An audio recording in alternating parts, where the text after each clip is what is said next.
তপ্ত দুপুরের সূর্যটা ঢাল হয়ে দাঁড়িয়ে আছে ঠিক মাথার উপরে। রুহি মেডিকেল কলেজের মেইন গেটের পাশে একটু ছায়াতলে দাঁড়িয়ে আছে।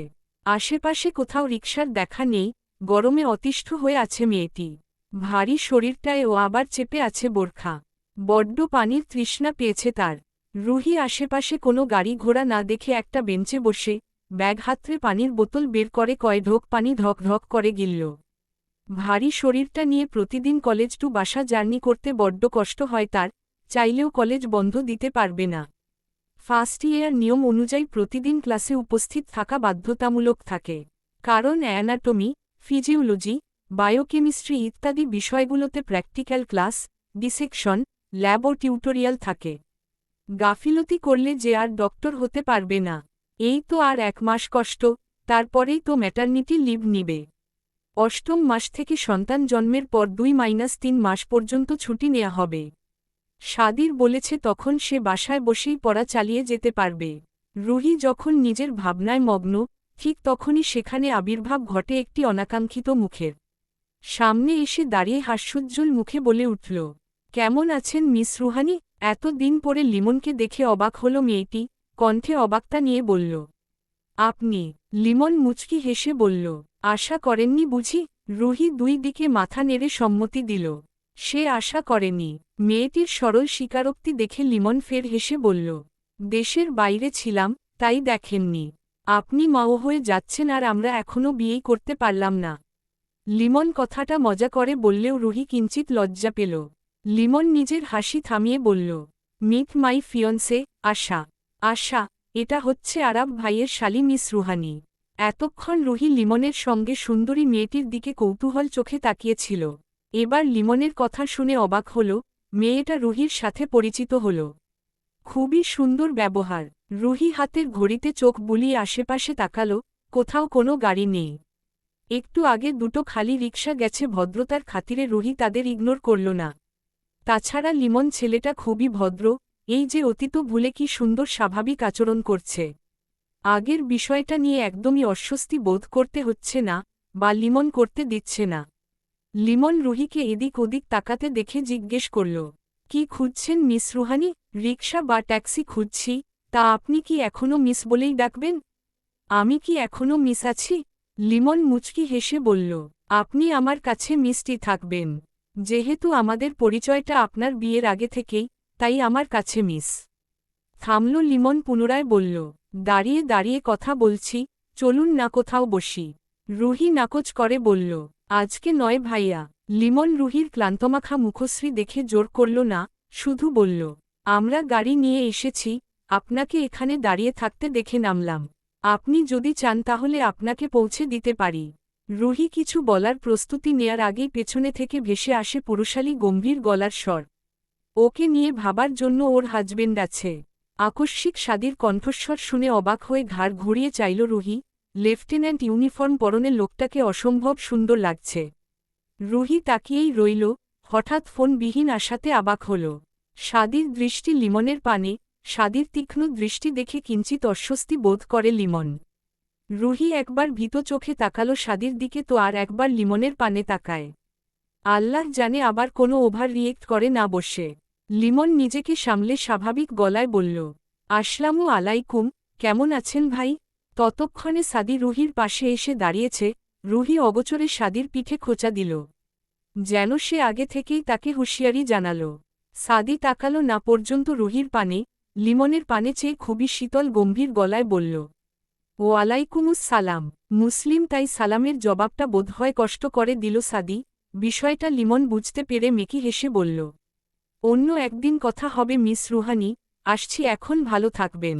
তারা চলে যেতেই এবার ঘাড় ঘুরিয়ে রুহির পানে চাইল সাদি, চোখ গরম করে বলল, ওর সাথে কি কথা বলছিলি? রুহি ফিক করে হেসে ফেলল, হাসিমাখা কণ্ঠে বলে উঠল, পেটে তোমার সন্তান সাদ, তারপরও এত জেলাসি? তুই 10টা বাচ্চার মা হলেও আমার মধ্যে এই ঈর্ষা কাজ করবে? কেন কথা বলবি তুই পরপুরুষের সাথে? সাদির কথা শুনে রুহি হাসল, লোকটা কিন্তু খারাপ নয়, আপনি শুধু শুধুই চোখের কাটা ভাবছেন। সে কিন্তু আমাদের মধ্যে বাধা হয়ে থাকেনি, সেই জন্যই কিছু বলিনি, নয়তো ওকে আমি ছেড়ে দিতাম নাকি? তাছাড়া ও তোকে প্রপোজ করেছে, এটাই আমার সমস্যা। থামল সাদি, ফের বলে উঠল, বাদ দে, ওর কথা বলতেই অসহ্য লাগে। ফোন করছিলাম, তুলছিলি না কেন? কতগুলো ফোন দিলাম। রুহি ব্যাগ হাতড়ে ফোন বের করে দেখল স্ক্রিনে 9টা কল উঠে আছে। সে জিভে কামড় দিয়ে বলল, ইস, ফোনটা সাইলেন্ট দেখতেই পাইনি। তুমি তো আগে বললে না আমাকে নিতে আসবে। সাদি রুহির একটা হাতের আঙ্গুল পুড়ে শক্ত করে ধরে ফুটপাত ধরে হাঁটতে হাঁটতে বলল, আসার কথা ছিল না, সময় পেলাম তাই চলে আসলাম। খেয়েছিস কিছু? রুহি সাদির বাহু জড়িয়ে ধরে বলল, হ্যাঁ, ক্যান্টিনে সারার সঙ্গে সিঙ্গারা খেয়েছিলাম। সারা হচ্ছে নতুন বন্ধু। রাস্তার ধারে ফুটপাতে আখের রস বিক্রি করছে একজন বিক্রেতা, যেটা দেখিয়ে সাদি বলল, আখের রস খাবি? তুমি খাওয়ালে খাবো। সাদি ঠোঁট টিপে হাসে, নিচু স্বরে বলে, খাইয়ে দাইয়ে তরতাজা করি, আমি খেতে গেলে যেন হাড্ডি না বাজে। সাদির কথা শুনে রুহি চোখ কুঁচকে এলো। দুম করে একটা কিল বসিয়ে দিল বলিষ্ঠ বাহুতে। রোড ঘাট কিছুই দেখে না লোকটা। সাদি রুহিকে নিয়ে সেখানে দাঁড়াল। সাদির পরনের পোশাক দেখে লোকটা কিছুটা ভীত হল। সাদি সেটা পাত্তা দিল না। ঠান্ডা গলায় এক এক গ্লাস আখের রস দিতে বলল। লোকটা এক গ্লাস আখের রস দিল। রুহি অর্ধেক টুকু খেয়ে সাদিকে দিয়ে দিল। সাদি কপাল কুঁচকে তাকাতেই রুহি বলে উঠল, আর পেটে যাচ্ছে না, তুমি খেয়ে ফেলো, আমি আর খাব না। সাদি জোর করল না, বিনা বাক্যে গ্লাসের চুমুক বসাল। খালি গ্লাসটা বিক্রেতার হাতে ধরিয়ে দিয়ে জিজ্ঞেস করল, কত করে বিক্রি করেন? জি, 20 টাকা স্যার। সাদি 100 টাকার একটা নোট বাড়িয়ে দিয়ে বলল, রেখে দিন। সাদির এই স্বল্প উদারতায় অর্ধবয়স্ক লোকটা খুব খুশি হল। সে পুনরায় রুহির হাতটা খুব যত্ন করে আগলে ধরে এগিয়ে চলে ফুটপাত ধরে। গাড়ি নিয়ে এসেছে, গাড়ি রেখে এসেছে ভার্সিটির দ্বিতীয় গেটে। রুহি সবসময় সেখান থেকেই বের হয়, আজকে সারার সাথে কথা তালে তালে এখান থেকে এসেছে। সাদি বুঝেছে রুহি প্রতিদিনের মতোই সেখানে দাঁড়িয়ে থাকবে। মালয়েশিয়া সন্ধ্যা ছাড়িয়ে কেবল রাতের আবির্ভাব ঘটেছে। অর্ণর লাক্সারি গাড়িটা প্রিন্স কট মেডিকেল সেন্টার, কুয়ালা লাম্পুর, মালয়েশিয়ার অন্যতম বিলাসবহুল ও আধুনিক হাসপাতালের সামনে থামতেই বিন্দু অবাক হল। তাকে অভির সাথে দেখা করানোর জন্য অর্ণ নিয়ে আসলো তাকে। কিন্তু গাড়ি হাসপাতালের সামনে থামাতে কিছুটা বিস্মিত ফুটে উঠল তার মুখশ্রীতে। সে অবাক চোখে হাসপাতালের দিকে তাকিয়ে জিজ্ঞেস করল, এখানে কেন নিয়ে আসলেন আমাকে? অভি ভাই কি এখানে? অর্ণ সঙ্গে সঙ্গেই কোনো প্রত্যুত্তর করল না। গাড়ি থেকে নেমে বিন্দুর পাশের ডোর খুলে দিয়ে স্বভাবসুলভ গম্ভীর গলায় শুধাল, গেলেই দেখতে পাবি, চল। বিন্দু ফ্যাল করে তাকিয়ে অনুপ্রিয়াকে বুকের সাথে আগলে অর্ণর পিছু নিল। তাদের গন্তব্য থামল একটা কেবিনের অভিমুখে। বিন্দু শুরু থেকেই কৌতূহল নিয়ে দাঁড়িয়ে আছে। লোকটাকে কিছু জিজ্ঞেস করলেও যে ওর পাবে না ঢের বুঝতে পারছে সে। তাই বুদ্ধিমানের মতো চুপচাপ দাঁড়িয়ে রইল পরবর্তী কি হয় কোথায় যায় দেখার জন্য। অর্ণ বন্ধ দরজায় টোকা দিতেই দরজা খুলে গেল, যেন কেউ তাদের জন্য অধীর অপেক্ষায় ছিল আগে থেকেই। বিন্দু সামনে দাঁড়িয়ে থাকা ব্যক্তিকে দেখে অবাকের চরম পর্যায়ে চলে যায়। সম্মুখে দাঁড়িয়ে থাকা অনাকাঙ্ক্ষিত মানুষগুলো দেখে বিস্মিত হয়ে দাঁড়িয়ে আছে। হেনা খান বিন্দুর কোল থেকে ছোট্ট অনুকে কোলে নিয়ে ডুকরে কেঁদে উঠলেন। বিন্দুর হাত ধরে ক্রান্দর্ত গলায় বললেন, কেমন আছিস মা? বিন্দু ওর দিবে কি, মেয়েটা কেমন হতভম্ব হয়ে গেছে। হেনা খানরা তো লন্ডনে থাকে, তাহলে তারা মালয়েশিয়া কিভাবে? বিন্দু অবাক লোচনে অর্ণর পানে তাকায়। লোকটা একপাশে দাঁড়িয়ে অভির সাথে কথা বলছে। কেবিনের ভেতরে প্রবেশ করে আরও বিস্মিত হল যখন দেখল শুভ্র বেডে সোজা হয়ে শুয়ে রয়েছে মিথিলা। তার করুণ দৃষ্টি রয়েছে বিন্দুর পানে। রাসেল খান বিন্দুর মাথায় হাত বুলিয়ে বলেন, কেমন আছো মা? বিন্দু নিজেকে সামলে বলে উঠল, ভালো আছি। আপনি? আছি, আল্লাহ পাক যেভাবে রেখেছেন। বড্ড হতাশা প্রকাশ পেল তার কণ্ঠস্বরে। অভি এগিয়ে এসে বিন্দুর সাথে কথা বলে, কেমন আছেন বিন্দু? ভালো ভাইয়া, আপনি? আছি, আলহামদুলিল্লাহ। বিন্দু এখনও এখানকার হাবভাব বুঝতে সক্ষম হচ্ছে না। সবাই কেমন মনমরা হয়ে কথা বলছে। অভি মায়ের কোল থেকে অনুকে কোলে নিয়ে আদর করল। হেনা খান বিন্দুর হাত ধরে কেঁদে ওঠে বলেন, তোর সাথে অনেক অন্যায় করেছি আমি, তুই আমাকে এসে ক্ষমা করে দিস মা। যখন থেকে শুনেছি তুই আমার নাতিকে নিয়ে এখানে এসেছিস তখন থেকেই অর্ণকে বলছি একবার তোর সাথে দেখা করতে। তোর কাছে ক্ষমা না চেয়ে শান্তি পাচ্ছিলাম না। বিন্দু এক পলক তাকালো অর্ণর পানে। লোকটা অভির সাথে কথা বলার ব্যস্ত অথচ তীক্ষ্ণ দৃষ্টি তার দিকেই।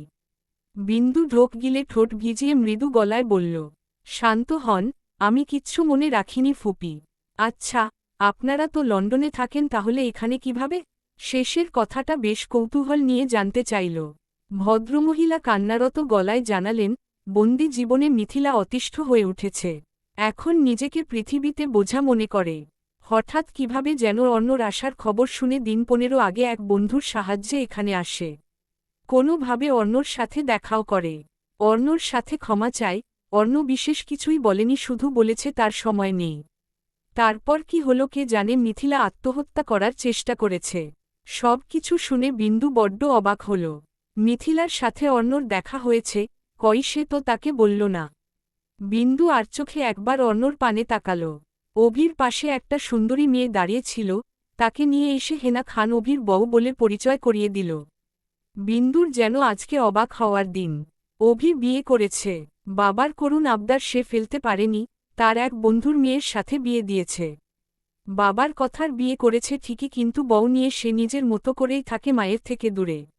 বিন্দু অবাক হয়ে দেখল অভির বউ, খুব সুন্দরী মেয়েটা, শিক্ষিত, কি সুন্দর শালীনভাবে শাড়ি পরে আছে। বিন্দু আরও শুনল রাসেল খান নাকি হেনা খানের সঙ্গে প্রয়োজন ব্যতীত ভালো করে কথাও বলেন না। ছেলে মেয়েদের ফুলের মতো জীবন নষ্ট হওয়াতে সে স্ত্রীকেই দায় করে। হঠাৎ একটা কাপা কাপা হাত এসে থামল বিন্দুর হাতের পিঠে। চমকে উঠল বিন্দু। মিথিলা বিন্দুর হাত ধরে কাঁপতে কাঁপতে নিস্তেজ গলায় বলল, আমি তোমার জীবনটা নষ্ট করতে চেয়েছিলাম, অথচ দেখো আল্লাহ আমার জীবনের সব রং কালো রঙের রাঙিয়ে দিল। আমি ভুল করেছি, পাপ করেছি, তার শাস্তিও পাচ্ছি। মৃত্যুও আমাকে ঘৃণা করে, তাই তো মৃত্যু চেয়েও মৃত্যু হল না। তোমার কাছে ক্ষমা চাওয়ার মুখ নেই আমার। অন্ধ হয়ে তোমাকে ধ্বংস করতে চেয়েছিলাম। আমাকে ক্ষমা করো না, ঘৃণায় আমাকে অভিশাপ দাও। মৃদু কামনা করো প্লিজ। আমি আর এই জীবন বইতে পারছি না। কথাগুলো বলতে বেশ সময় লাগল। কথাগুলো শেষ হতেই হাউমাউ করে কেঁদে ফেলল মিথিলা। নরম মনের বিন্দুর বড্ড খারাপ লাগছে মিথিলার এই অবস্থা দেখে। মেয়েটা এমনিতেই মিথিলার এই অবস্থার জন্য দায়ী করে নিজেকে। সে ঠিক কি বলে সান্ত্বনা দিবে বুঝতে পারছে না। কাকেই বা দিবে। মেয়ের কষ্ট দেখে হেনা খান ভেঙে পড়েছে। রাসেল খান কাঁদছে। অভি বোনের মাথায় হাত বুলিয়ে সান্ত্বনা দিচ্ছে। কত করে বোনকে বোঝালো, মেয়েটা মোহে পড়ে অন্ধ হয়ে নিজের জীবনটা নষ্ট করে দিল। মিথিলা বিন্দুর হাত ধরে কাঁদে। নিজের কাজে এখন আফসোস হয়। বেশি কষ্ট হয় তুর্যর জন্য। ছেলেটা কত ভালোবাসত তাকে, অথচ সে ছেলেটিকে বাজেভাবে ঠকিয়েছে। তার ইমোশন নিয়ে খেলেছে। কত করে বলেছিল বিয়ে করে সংসার করতে, সে শুনল না। অন্যর সংসার ভাঙ্গতে উঠে পড়ে লেগেল। তুর্য বউ ছেলে নিয়ে আজ সুখে আছে, আর সে বিছানায় জীবন যাপন করছে। কতটা ঘৃণা করলে তার এত অসুস্থতার মধ্যেও একবার তাকে দেখতে না এসে পারে। সব তার পাপের শাস্তি। বিন্দুর কি যে খারাপ লাগছে। সে মিথিলার হাতের উপর হাত রেখে বলল, আপনি আপনার ভুল বুঝতে পেরেছেন আপু, এতেই অনেক। আল্লাহ আপনার শরীরের সমস্ত ব্যথা লাঘব করে দিবে, একটু ধৈর্য ধরুন। মিথিলা নিজেও জানে বিন্দু তাকে মিথ্যা সান্ত্বনা দিচ্ছে। ডক্টর বলেছেন মিথিলা যতদিন বেঁচে থাকবে তার ভরসা হুইলচেয়ার। বিন্দু অনেকক্ষণ সেখানে থাকে, হেনা খানকে বিভিন্ন কথা বলে সান্ত্বনা দেয়। অভিকে সবকিছু ভুলে এখন বউকে নিয়ে বাবা মায়ের সাথে থাকতে বলে। অভি সম্মতি দিল। তার বউও এমন সময়ে শ্বশুর বাড়িতে থাকতে চায়। বেশ মায়াবী মেয়েটা, অভিকে খুব বোঝে। অভিও তার কথা শুনে অনেক তো হল যে যার শাস্তি ভোগ করল। বাকিটুকু জীবন না হয় সবাইকে নিয়ে একটু শান্তিতে থাকুক। মায়ের কান্না যে বড্ড নাড়ল তাকে। বিন্দু অর্ণ কেবলমাত্র হসপিটাল থেকে বেরিয়ে রাস্তায় নেমে দাঁড়িয়েছে। ভেতরে পুরো সময়টা অর্ণ একবারও মিথিলার দিকে তাকায়নি পর্যন্ত। মিথিলা ডেকে ক্ষমা চেয়েছে, অর্ণ না তাকিয়েছে, না কোনো প্রত্যুত্তর করেছে। আর এতেই বিন্দু বেজায় চটে আছে। কি এমন ক্ষতি হতো একবার তার সাথে কথা বললে? মেয়েটা কত করুণভাবে ক্ষমা চাইল। কি হতো ক্ষমা করেছি কথাটা উচ্চারণ করলে? অর্ণ গাড়ির ড্রাইভার সিটে দক্ষ হাতে ড্রাইভিং করছে। বিন্দু মেয়েকে নিয়ে তার পাশেই বসা। সে আর চোখে একবার চেয়ে প্রশ্ন করল, মিথিলা আপুর সাথে আপনার কবে দেখা হয়েছিল? বিন্দু মনে করেছে অর্ণ হয়তো ইগনোর করবে প্রশ্নটা, কিন্তু সে ড্রাইভিং করতে করতেই গম্ভীর গলায় বলল, 12 তারিখে। 12 তারিখে মানে আরও 5 দিন আগে। বিন্দু চোখ কুঁচকে বলে উঠে, কই আমাকে তো বললেন না। অর্ণ ব্যস্ত সড়কে দৃষ্টি রেখেই আওড়াল। বলতে ইচ্ছে করেনি, মিথিলার কথাই শুনতে পারে না অর্ণ, জানে সে। তাই বলে এই সময়ে রাগ করাটা সাজে। বিন্দুর আরও একটা কথা বারবার মাথায় ঘোরপাক খাচ্ছে, মিথিলা অর্ণর সাথে দেখা করার জন্য এখানে এসেছে, দেখা হয়েছে, তারপরে কি এমন ঘটল যে মিথিলা আত্মহত্যা করতে চাইল? মেয়েটির চোখ ছোট ছোট হয়ে গেল, সে সরাসরি তাকালো অর্ণর পানে এবং প্রশ্ন ছুড়ে বলল, আপনি মিথিলা আপুকে কি এমন বলেছেন? আপনার সময় নাই শুধু এইটুকু বলেছেন, এটা কিন্তু আমি বিশ্বাস করিনি। আপনি নিশ্চয়ই কিছু বলেছেন যেটাতে সে মনে আঘাত পেয়েছে এবং নিজেকে শেষ করার সিদ্ধান্ত নিয়েছে। কি বলেছিলেন বলুন? ওর এই টপিকটা বাদ দে চড়ুই, বড্ড বিরক্ত লাগছে আমার। খুবই বিরক্তকর গলায় বলল অর্ণ। বিন্দু বন্ধ করল না চ্যাপ্টার। সে কোমল গলায় পুনরায় জানতে চাইল, বলুন না কি বলেছেন? বিন্দু যে নাছোড়বান্দা বুঝতে পেরে হতাশার নিঃশ্বাস ফেলে বলতে শুরু করল, 12 তারিখ দুপুরের দিকে অর্ণ যখন একটা কনফারেন্স করে বের হয়, কোথা থেকে যেন মিথিলা এসে দাঁড়ায়।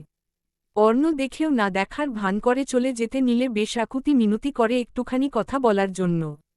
কেঁদে কেটে বলেছিল, তোমার সাথে দেখা করার জন্য এত দূরে ছুটে এসেছি আমি, প্লিজ শুধু একটা কথাই বলবো। অর্ণ তাকালো না মিথিলার দিকে, কেমন শক্ত হয়ে দাঁড়িয়ে থমথমে গলায় শুধাল, যা বলার তাড়াতাড়ি বল, আমার সময় নাই। মিথিলা দুহাত তুলে ক্ষমা চেয়ে বলেছিল, আমি তোমার সাথে অনেক অন্যায় করেছি, বিন্দুর সাথে করেছি, তোমাদের কাছে ক্ষমা না চাওয়া পর্যন্ত শান্তি পাচ্ছিলাম না। তুমি আমাকে ক্ষমা করে দিও অর্ণ। বিন্দু কেউ বইল, আমাকে ক্ষমা করে দিতে? কতটা নির্লজ্জ হলে তুই এত কিছুর পরেও আমার সামনে আসিস? আল্লাহ করুণা করেছে তাই বেঁচে আছিস, আমি শাস্তি দিলে তোকে মৃত্যুদণ্ডই দিতাম, এতটাই জঘন্য তুই আমার কাছে। পথ ছাড়, নেক্সট টাইম আর কখনো এই মুখ নিয়ে আমার সামনে দাঁড়াবি না। সবটা শুনে বিন্দু অবাক হল। এই কথা প্রেক্ষিতে মিথিলা আত্মহত্যা করতে গিয়েছিল নাকি অন্য কিছু? গাড়ির মধ্যে নীরবতা, অর্ণ একমনে ড্রাইভিং করে চলেছে। বিন্দু বেশ কিছুটা সময় নিয়ে বলল, ক্ষমা মহৎ গুণ, তাকে ক্ষমা করে দিন। ও যা করেছে তার ক্ষমা নেই। তাছাড়া ওকে তো আমি শাস্তি দেইনি, ও নিজের কর্মের প্রায়শ্চিত্ত করছে যেটা স্বয়ং আল্লাহ তায়ালা ওকে দিয়েছে। ওকে নিয়ে আমাদের মাঝে আর কখনো কোনো কথা হবে না, আই রিপিট হবে না। অর্ণর বজ্রগম্ভীর কণ্ঠস্বর শুনে বিন্দু সত্যি সত্যি আর কথা বাড়াল না। ছুটে চলা গাড়ির গন্তব্য অচেনা পথে চলতে দেখে বিন্দু প্রশ্ন করল, এদিকে কোথায় যাচ্ছি আমরা? ঘুরতে। ব্যাস আর কোনো শব্দ করল না গম্ভীর মুখ অর্ণ। বিন্দু ও মুখ লটকে চুপচাপ বসে রইল। গাড়িটি থামল কুয়ালালামপুর শহরের এক কোণে অবস্থিত একটি প্রাকৃতিক ও শান্তিপূর্ণ মনোরম স্থানে, যা শহরের কোলাহল থেকে কিছুটা দূরে এক ফুরফুরে নিঃশ্বাস নেওয়ার মতো জায়গা। এত সুন্দর জায়গা দেখে বিন্দুর মনটা নেচে উঠল। সে গোল গোল চোখ করে সবকিছু দেখতে লাগল। হ্রদের জলে প্রতিচ্ছবি, পার্কের কেন্দ্রবিন্দুতে বিশাল এক হ্রদ রয়েছে, যার স্বচ্ছ জলে আশেপাশের গাছপালা, আকাশের রং এবং দূরের কুয়ালালামপুরের স্কাইলাইন প্রতিফলিত হয়। হ্রদের শান্ত জলে কায়াকিং করার ব্যবস্থা আছে, যা একটি ব্যতিক্রমী অভিজ্ঞতা দেয়। সূর্যোদয় ও সূর্যাস্তের মোহময় দৃশ্য, ভোরবেলায় সূর্য ওঠার সময় বা সন্ধ্যায় সূর্য ডোবার আগে পুরো পার্কে এক অপার্থিব আলো ছড়িয়ে পড়ে। হ্রদের জলে সূর্যের আলো পড়ে রূপালী ঝিলিক তৈরি করে, আর দূরে পেট্রোনাস টাওয়ারসহ শহরের ভবনগুলো হালকা সোনালি আভায় ঝলমল করে। পার্ক জুড়ে রয়েছে সাজানো গোছানো পাথরের হাঁটার পথ। বিন্দু সেই পথ ধরে হাঁটতে হাঁটতে উচ্ছ্বাসিত গলায় বলল, বিন্দু অর্ণর বাহু জড়িয়ে ধরে হাঁটে।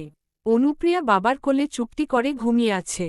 বিন্দুর দৃষ্টি আকর্ষণ করে একদল প্রেমিক যুগলের দিকে, যেখানে সুটকুট পরা একটা ছেলে হাঁটু গেড়ে বসে আছে, তার সামনেই দাঁড়িয়ে আছে একটা মেয়ে। ছেলেটা হাতে রিং বাড়িয়ে দিতে মেয়েটা আনন্দের সাথে হাত বাড়িয়ে দিল। বসে থাকা ছেলেটা মেয়েটাকে রিং পরিয়ে দিয়ে হাতের পিঠে ঠোঁট ছোঁয়াল।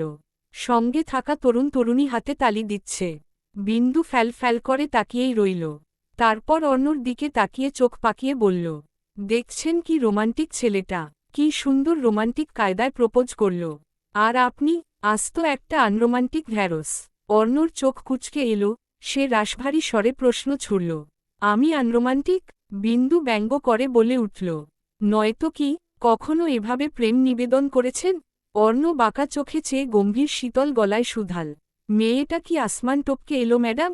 বিন্দু মুখ ঝামটা দিয়ে বলল, ও আর কি হলো, ছোটবেলায় ছায়াছবিতে দেখেছি তো, পায়ে পা ঘষাঘষি করলেই বাচ্চা হয়ে যায়। এখানে রোমান্টিকতার কি আছে হু?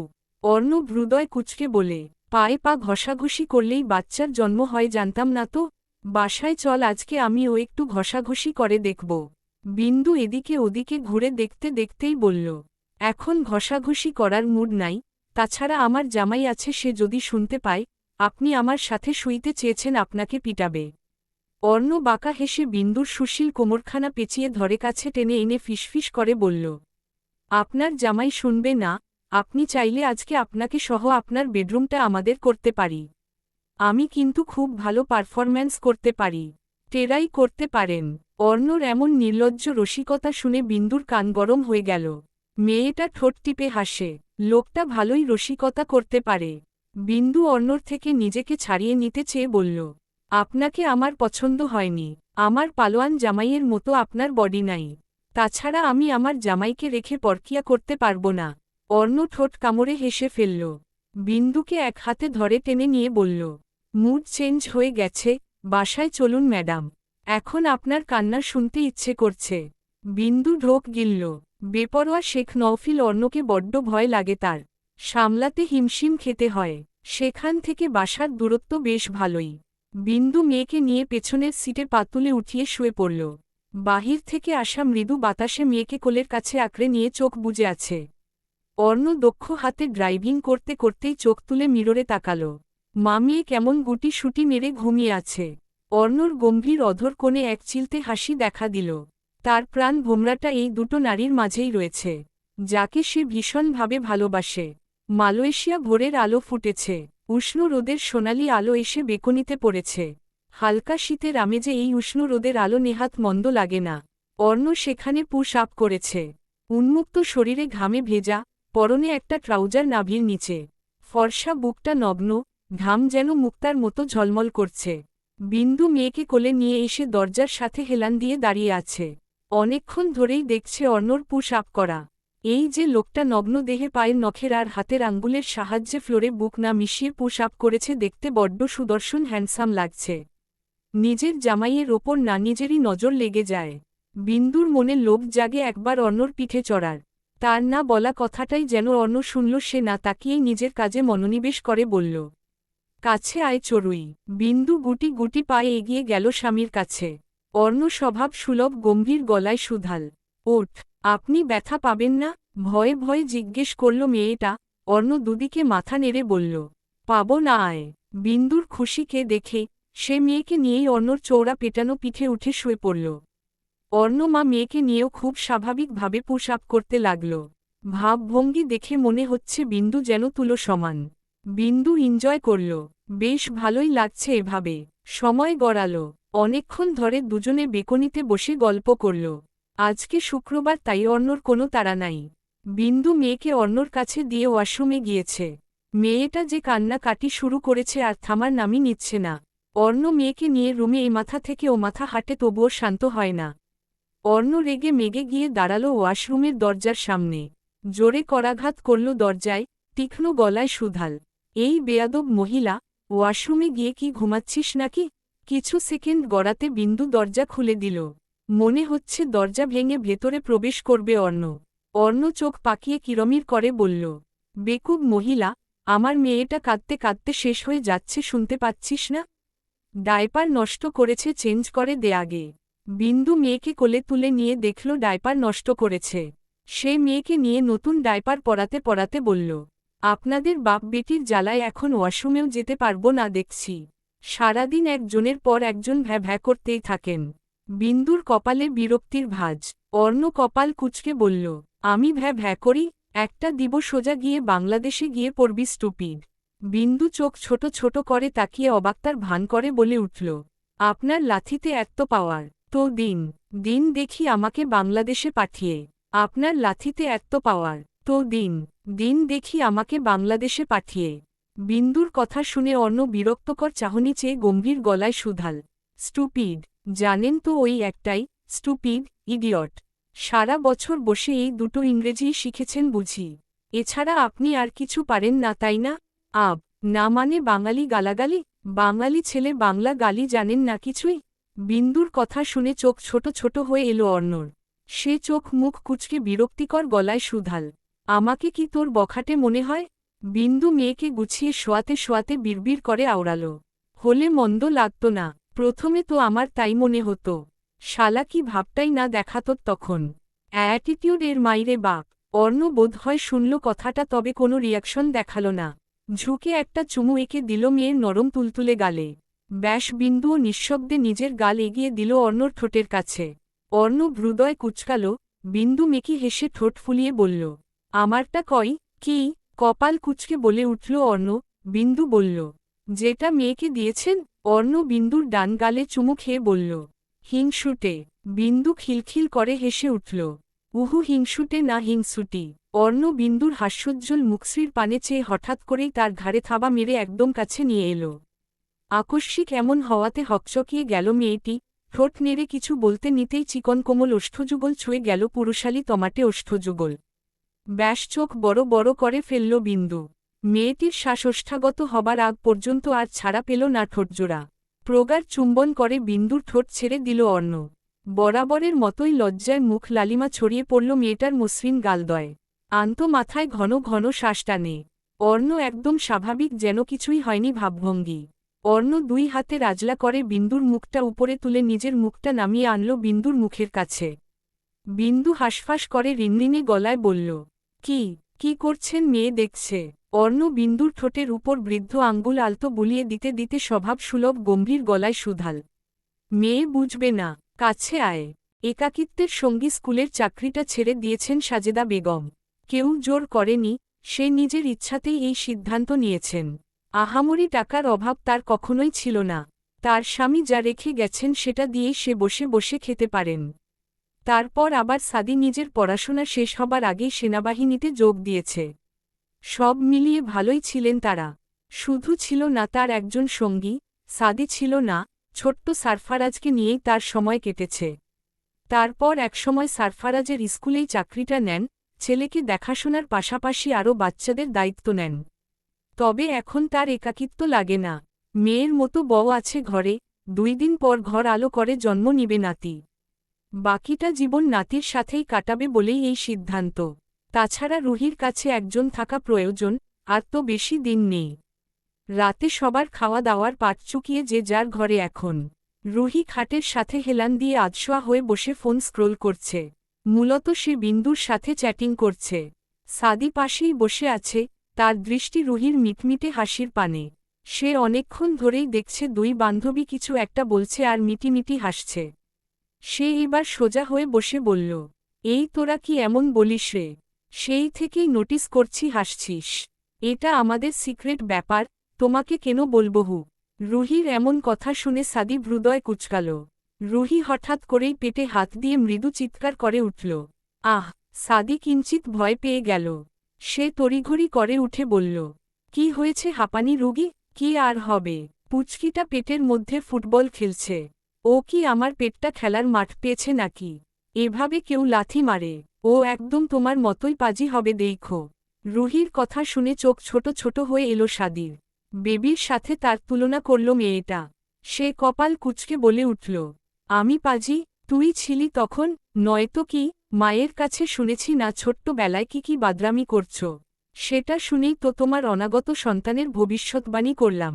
সাদি হতাশার শ্বাস নিল। তার মা আর মানসম্মান রাখল না। সাদি ছোটবেলা থেকেই একটু দুষ্টু প্রকৃতির, তাই বলে বউয়ের কাছে তার প্রেস্টিজ পাংচার করে দিবে? তবে সেও তো কম যায় না। সে মেয়েটিকে চেতাতে বলল, হাহ, অন্যেরটার গোয়েন্দাগিরি করিস, নিজে কি করতি জানিস? আমি তোমার মতো শয়তানি বাদরামি করিনি। মীরা মা বলেছে না আমি গুড গার্ল ছিলাম। হুম। রুহির কথা শুনে সাদি নাক কুচকে বলে উঠে, কচু ছিলি। তোর জন্মের পর প্রথম যেদিন তোকে কোলে নিয়েছিলাম তুই কি করেছিস জানিস? আমার হাতে পটি করে দিয়েছিলি। এখন ভাব তুই সেই বয়সেই কতটা বেয়াদব ছিলি। সাদির কথা শুনে রুহি গোল গোল করে তাকিয়ে থমথমে গলায় জিজ্ঞেস করল, সত্যি এমনটা করেছিলাম? সাদি মাথা নাড়ল, সত্যি রুহি এটা করেছে। রুহি ডোন্ট কেয়ার ভাব নিয়ে বলল, তাহলে ভালোই হয়েছে, তুমি ওটাই ডিজার্ভ করো। থতমত খেলো সাদি। সে মেয়েটির মাথায় গাঁটটা মেরে বলল, সাধে কি আর তোকে ইডিয়ট বলি রে হাঁপানি রোগী? রুহি তর্ক করল না, কেমন শীতল গলায় বলে উঠল, আচ্ছা সাদ, তুমি আমাকে হাঁপানি রোগী কেন ডাকো? ভালো লাগে তাই ডাকি, কোনো বিশেষত্ব নেই। কলিজায় শান্তি পাই ব্যাস। রুহি স্বামীর বুকের মধ্যখানে মুখ গুজে বলে, আচ্ছা আমাদের যদি বিয়ে না হতো তুমি কি করতে? আমি যদি তোমার প্রেমে না পড়তাম, আমার যদি অন্য কারো সাথে বিয়ে হয়ে যেত, তুমি কি তাহলে ছ্যাঁকা খেয়ে বাপ্পারাজ হতে? মোটেও না, আমার প্ল্যান ছিল তোকে আমার প্রেমে ফেলা। কারণ তোর হিটলার ভাইয়ের আদেশ তার বোনকে ফোর্স করা যাবে না। যদি তুই রাজি হোস সে দাঁড়িয়ে থেকে আমার হাতে তোকে তুলে দিবে। তাই তো এত ধৈর্য ধরা আমার। আর যদি তুই রাজিই না হতি, বিকল্প পথ আগে থেকেই রেডি ছিল। কাজী জামশেদের সাথে কথা বলা, সোজা নিয়ে যেতাম সেখানে, দ্যাটস ইট। রুহি সাদির বুক থেকে মাথা তুলে বড় বড় করে চোখ করে বলল, তার মানে রাজি না হলে তুমি আমাকে জোরজবরদস্তি করে বিয়ে করতে? সাদি সম্মতি দিয়ে বলল, অফকোর্স, তুই আমার, এই সমৃদ্ধ সাদির, তোকে তো আমার হতেই হতো। রুহি ফের সাদির বুকে মাথা এলিয়ে দিয়ে বলল, তুমি আগে থেকেই জানতে তাই না আমাদের পূর্ণতা হবে? তুমি এত কনফিডেন্স কিভাবে ছিলে? আমাদের মধ্যে তো কিছু নাও হতে পারত, বা আমি কাউকে ভালোবেসে ফেলতাম, তাহলে এমন কিছুই হতো না। তুই শুরু থেকেই আমার ছিলি, অন্য তোকে অন্য কারো হাতে তুলে দিত না। এটা আমার প্রথম বিশ্বাস। আর অন্য কাউকে ভালোবাসার প্রশ্নই আসে না, আমি সেটা হতে দিতাম না। প্রবলেম ছিল, তোর বয়সটাও কম ছিল, বলতে পারছিলাম না কিছুই। ভালোবেসেও মুখ ফুটে বলতে পারোনি, এটা খুব কষ্টের তাই না সাদ? রুহির কথা শুনে সাদি বলে, উহু কষ্ট হতো না, কারণ তুই পাশে থাকলেই আমার পৃথিবীটা পূর্ণ হয়ে যেত। রুহি আরও গভীর করে স্বামীর বুকের ভেতর লেপটে গেল, মাথা তুলে চাইল তার দিকে। সাদি আগে থেকেই তাকিয়েছিল। রুহি তার চোখে চোখ রেখে বলল, জীবন খুবই অদ্ভুত তাই না সাদ? কখনো কি ভেবেছিলাম তোমার সাথে আমার বিয়ে হবে? তোমাকেই ভালোবেসে ফেলব, যদিও সবটাই তোমার অবদান। তুমিই চিনিয়েছ তোমাকে, এভাবেই ভালোবাসবে তো সারা জীবন? সাদি রুহির পেট থেকে টি শার্ট উপরে তুলে উন্মুক্ত উদ্রে হাত বুলিয়ে দিল, ঝুঁকে মেয়েটির ললাটে ঠোঁট ছুঁয়ে বলল, তুইই তো আমার সব। তোকে ভালোবাসব না তো আর কাকে ভালোবাসব? তোকে ছাড়া আমার দিন অসম্পূর্ণ, রাত নির্জন। তোর হাসিতে আমার পৃথিবী আলোকিত হয়, তোর চোখে আমি খুঁজে পাই আমার চিরদিনের ঘর। শুধু এই জন্মেই নয়, প্রতিটি জন্মে, প্রতিটি নিঃশ্বাসে আমি তোকে ভালোবাসব। যদি পৃথিবী থেমে যায়ও, আমার ভালোবাসা থামবে না কখনো। তুই আমার ভালোবাসার শুরু, আর শেষটাও শুধু তুই। খুব ভালোবাসি তোকে হাঁপানি রোগী। ভালোবাসি নিজের অস্তিত্বকে। দুজন দুজনকে জড়িয়ে ধরল গভীর করে। রুহি চোখ বন্ধ করে ফিসফিস করে বলল, আমিও তোমাকে খুব ভালোবাসি, লেফটেন্যান্ট। শুধু ভালোবাসি বললে খুব কম বলা হবে। তুমি শুধু আমার স্বামী নও, তুমি আমার সাহস, আমার সম্মান, আমার সমস্ত জীবন। তুমি আমার সবব্বটা। রাত 10টা পেরিয়ে 11টায় মেহেদি নিজের রুমের সোফায় বসে কিছু ফাইল দেখছে। ভিড়িয়ে রাখা দরজাটা ঠেলে পিলপিল পায়ে ভেতরে প্রবেশ করল বৃষ্টি। পুরো রুমটা কেমন এলোমেলো। মেহেদির আকাচা কাপড় চোপড় পরে আছে কাউচে। হ্যাঙ্গারে শার্টগুলো ও অপরিপাটি। বিছানার চাদরটাও কুচকানো। দেখেই মনে হচ্ছে গত কয়েক দিনে এই ঘরটায় কোনো নারীর হাত পড়েনি। পুরো রুমে চোখ বুলিয়ে বৃষ্টির অনুশোচনা হল। অপরাধ বোধ জাগ্রত হল হৃদয়ে। সে ধীর পায়ে গিয়ে দাঁড়াল মেহেদির পাশে। মেহেদি একমনে নিজের কাজ করছে, অথচ মেয়েটা জানে তার অস্তিত্বের আগমন মেহেদি বহু আগেই অনুভব করেছে। কি করেনি ছেলেটা তার জন্য? সারাদিন ঘরে মন খারাপ করে বসে থাকে দেখে নিজের সমস্ত কাজ বাজ ফেলে তাকে নিয়ে সমুদ্র ঘুরিয়ে এনেছে। টানা 3 দিন ঘোরাঘুরি করেও হতাশ হয়ে ফিরছে সে। বৃষ্টি কিছুতেই নিজের খামতি মানতে রাজি নয়। সে মা হবে না এটা তার মস্তিষ্ক থেকে বেরোতেই চায় না। প্রতিটা মেয়ে বোঝার পর থেকেই স্বপ্ন দেখে একটা ঘর, একটা বরের, স্বামী, সংসার, সন্তান। সেখানে একটা সন্তানই হবে না তার। সন্তান ছাড়া সংসারে পূর্ণতা আসে? বৃষ্টি ট্রমাটাইজ হয়ে পড়ে আস্তে আস্তে মেহেদির থেকে, পরিবার থেকে নিজেকে দূরে সরিয়ে রাখে। এমনকি তাদের বিছানাটাও আলাদা হয়ে গেছে। বৃষ্টি গত 3 দিন ধরে নিজের রুমে ঘুমায়। মেহেদি না কোনো প্রতিবাদ করেছে, না এ বিষয়ে কিছু বলেছে। একবার জোর পর্যন্ত করেনি, আর না তো বৃষ্টির খোঁজ নিয়েছে। সব কিছুই কেমন চুপচাপ মেনে নিচ্ছে। বয়সটা প্রথমে গায়ে না লাগলেও একসময় বৃষ্টির মধ্যে ভয় হানা দেয়।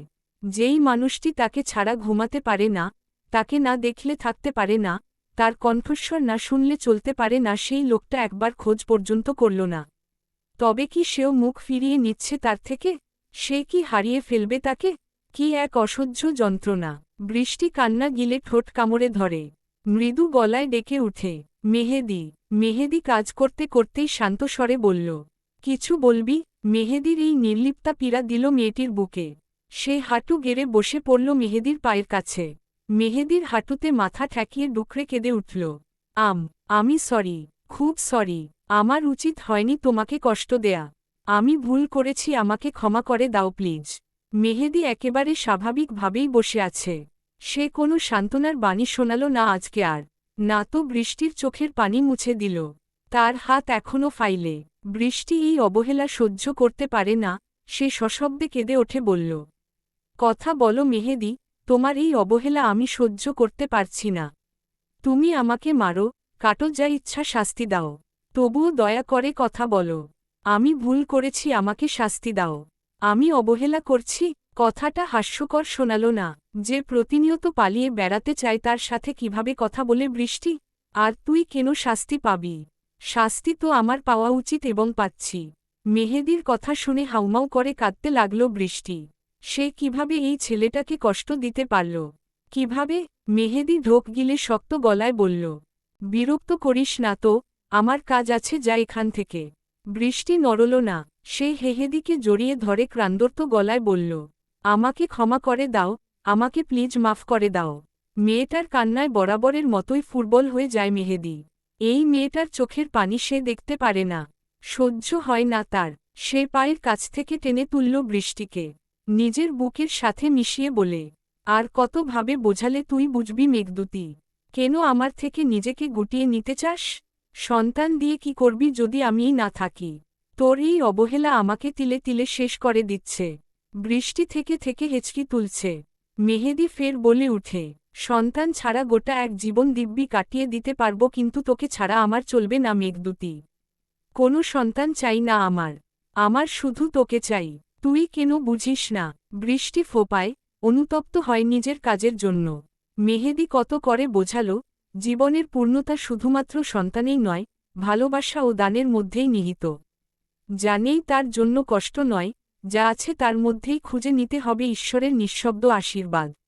বৃষ্টি মেনে নিয়েছে নিজের ব্যর্থতা। এই পৃথিবীতে কত নারী আছে যারা কখনো সন্তানের মুখ দেখেনি। কত শত নারী আছে যারা কখনো মাতৃত্বের স্বাদ অনুভব করতে পারবে না। তারাও তো কত সুখের সংসার করছে। তাছাড়া মেহেদী তো বলেছে, আরও অনেক সময় আছে জীবনে। আল্লাহ নিশ্চয়ই তাদের নিরাশ করবে না। সময় গড়ালো, আস্তে আস্তে শান্ত হল মেয়েটি। মেহেদী বৃষ্টির মাথায় হাত বুলিয়ে বলে, হয়েছে, আর কাঁদতে হবে না। দেখি কি অবস্থা করেছিস চেহারার। যা, ফ্রেশ হয়ে শুয়ে পড়।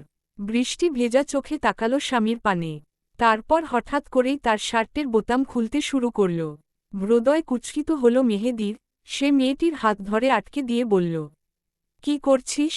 বৃষ্টি মেহেদীর হাত সরিয়ে দিতে দিতে বলল, ভালোবাসা। বৃষ্টির মনে হচ্ছে মেহেদী এখনও তাকে ক্ষমা করতে পারেনি, নয়তো এমন ভার ভার কথা কেন বলছে। যেহেতু ভুলটা তার, দূরত্ব সেই তৈরি করেছে, ঘুচিয়ে দেবের দায়িত্বও তার। সে জানে মেহেদী ইচ্ছে করে তার কাছে আসবে না। কতবার এসে ফিরে গিয়েছে যে। মেহেদী চুপচাপ বসে দেখতে থাকল মেয়েটার কাণ্ডকীর্তি। যেমন তেমন করে তো মেহেদীর শরীর থেকে শার্ট আলাদা করেছে। এবার কি করবে? মেয়েটা অসহায় চোখে তাকালো মেহেদীর দিকে। মেহেদী ভ্রু নাচিয়ে বলল, কি? পারছি না তোট। কাদো কাদো গলায় বলল মেয়েটা। মেহেদী না বোঝার ভান করে বলে উঠল, কি পারছিস না? ভালোবাসতে। বৃষ্টির কথা শুনে মেহেদী যেন নিজের কাজে ব্যস্ততা দেখালো, গম্ভীর গলায় বলল, পারতেও হবে না, গিয়ে শুয়ে পড়।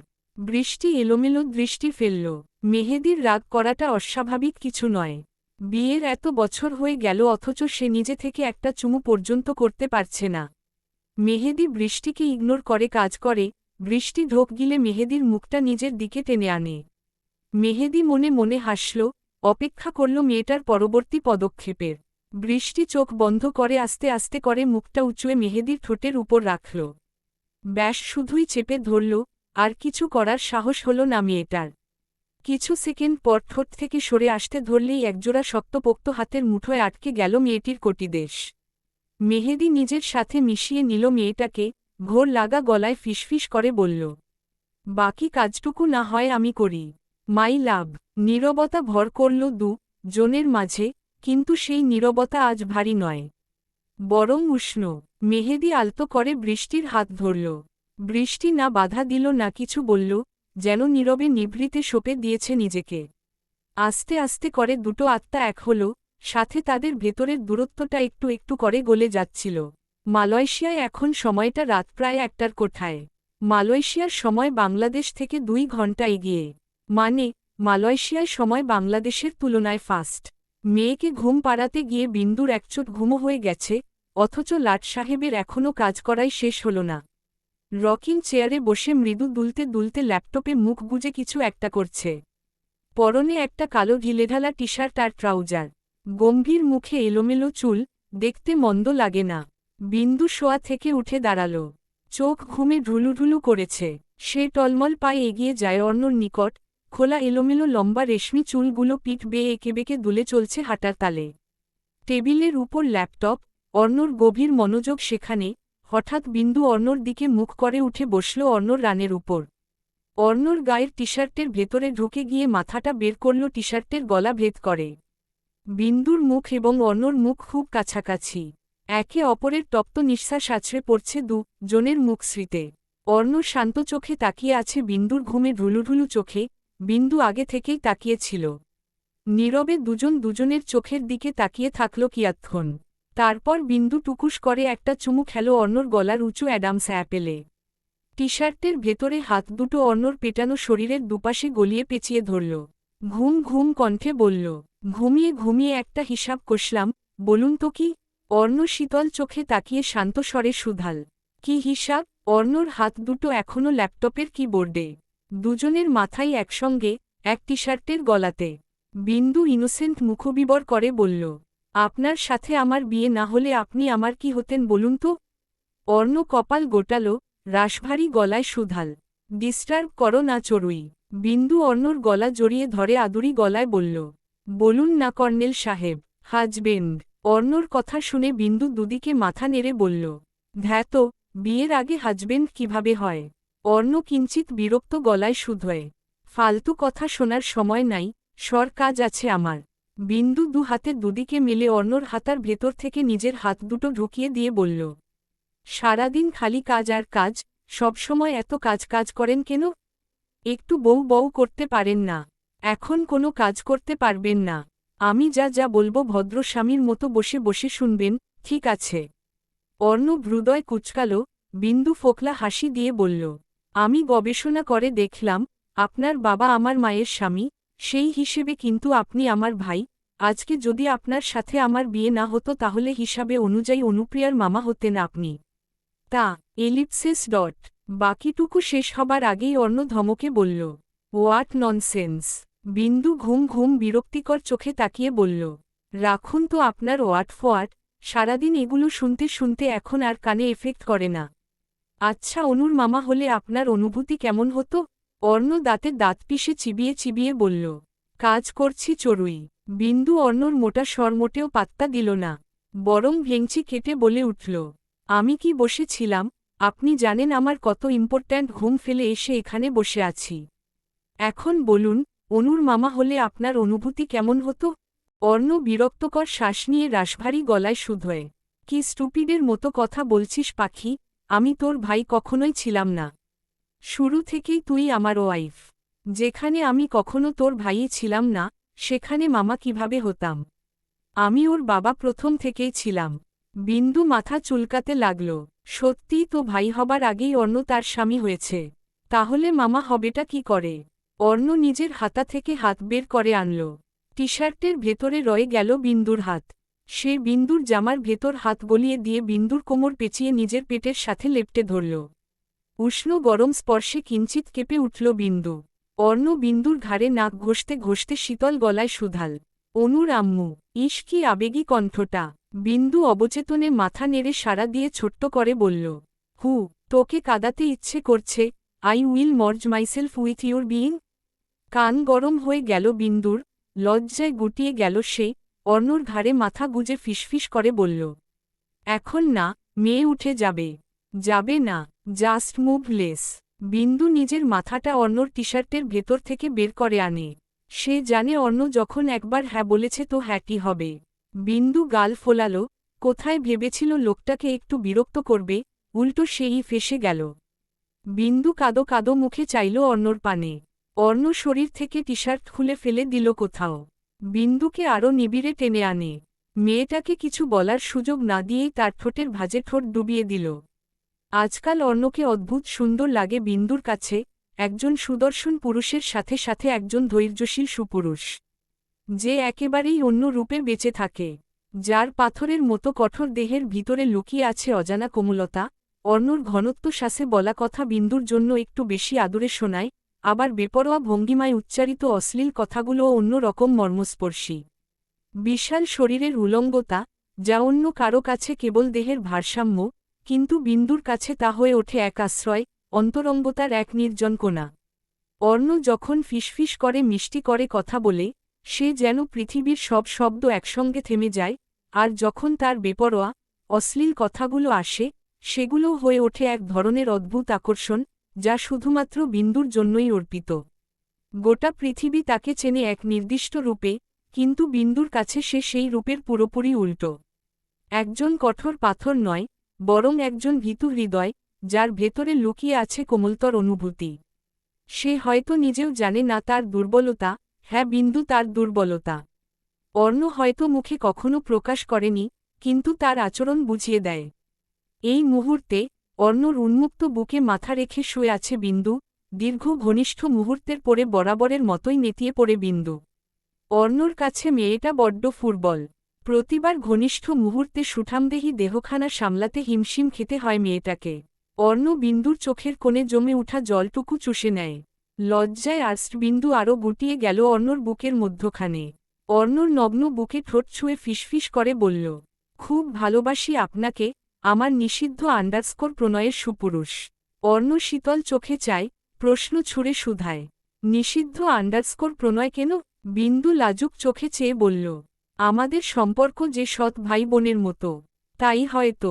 অর্ণ বিন্দুর পিঠ আঁকড়ে ধরে নিজের সাথে মিশিয়ে নিয়ে স্বভাবসুলভ গম্ভীর গলায় শুধাল, তাই বলেই তো এই ভালোবাসাটা অন্য সব ভালোবাসার থেকে আলাদা, যেখানে বোঝাবুঝির সীমানা ছাড়িয়ে গিয়েছি আমরা। নিষিদ্ধ কথাটা কেবল এই সমাজের তৈরি বাঁধন, কিন্তু আমার কাছে তুই সেই বাঁধন ভাঙার একমাত্র শক্তি। বিন্দুর চোখে ভেসে উঠল স্বপ্ন আর বিশ্বাস। সত্যি, ভালোবাসার কোনো বিধি নিষেধ থাকে না, তাই তো আমাদের ভালোবাসাটা সবচেয়ে সৎ, সবচেয়ে প্রকৃত। থামল বিন্দু, ফের আবদারের সুরে বলে উঠল, আর একবার ভালোবাসি বলুন না কর্নেল সাহেব, আপনার মুখে ভালোবাসার কথা শুনতে বড্ড ভালো লাগে। অর্ণ চোখে হাসল, এপাশ ওপাশ করে গভীর করে ঠোঁট ছুঁয়ে দিল বিন্দুর গালদয়। বরফের ন্যায় শীতল গলায় শুধাল, ভালোবাসি চড়ুই পাখি, তোমাকে ভালোবাসা মানে প্রতিদিন নতুন করে বাঁচা। ভালোবাসি বলার চেয়ে তোমার পাশে নিঃশব্দে থাকা অনেক বেশি মধুর লাগে। আবেগপ্রবণ হয়ে গেল বিন্দু, সুখে টইটুম্বর হল আখি পল্লব। এত সুখ সে কোথায় রাখবে? আপনার চোখের এই দৃঢ়তা, এই ভালোবাসাটা, সবকিছুই আমার ভিতরটা কাঁপিয়ে দেয়। আপনি আমার সুখ, আমার শান্তি, আমার সবটা।